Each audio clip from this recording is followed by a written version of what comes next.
il fallait prendre le temps nécessaire. Pourquoi? Parce que la transplantation, techniquement, sur le plan chirurgical, n'est pas difficile. Ce qui est difficile, c'est de mettre en place une organisation qui permet à plusieurs équipes de travailler en synergie et qu'il n'y ait pas de maillon faible dans la chaîne. Parce que si quelqu'un est défaillant dans la chaîne, ça peut créer une complication au bout de la chaîne. C'est ça.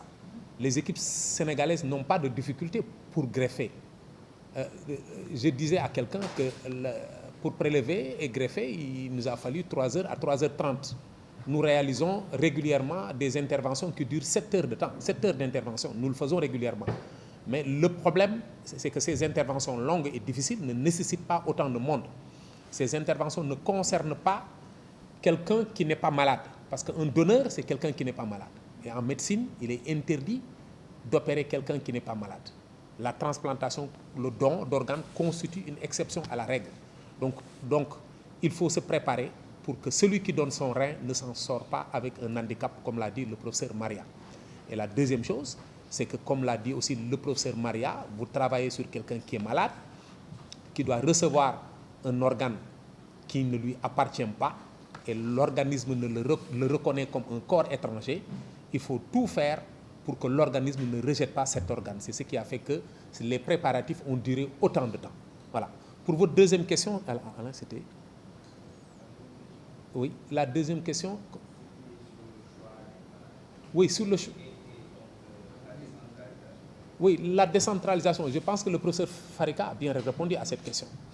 Tout hôpital sénégalais qui veut transplanter doit soumettre un dossier de candidature au ministère de la Santé qui va le transmettre au CNDT et le CNDT va envoyer des évaluateurs. Nous sommes passés par là et ce sont ces évaluateurs qui vont faire un rapport, qui vont retourner au CNDT et qui va dire est-ce que cet hôpital est éligible à la greffe ou pas pour lui octroyer un agrément.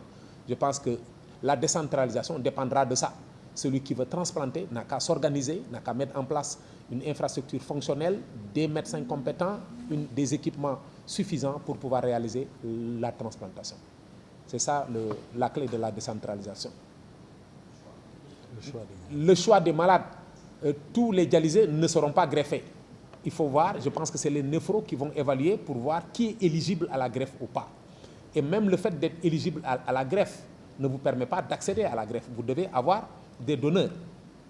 Ces donneurs vont être évalués et les gens vont voir est-ce qu'ils sont compatibles, est-ce qu'ils peuvent vous donner un organe, et même si vous êtes compatible, est-ce qu'il n'y a pas une pression psychologique, une pression familiale derrière, parce qu'on sait bien qu'au Sénégal, si on est dans une famille où il y a quelqu'un qui travaille, qui supporte la famille, s'il tombe malade, les gens sont capables d'aller voir celui qui ne travaille pas et le chômeur de la famille pour lui dire donne-lui ton rein, donne-lui un des reins. Donc ça, c'est pris en compte. C'est pour ça qu'ils sont reçus par les psychiatres qui évaluent pour voir en tout cas la motivation de celui qui veut donner son rein.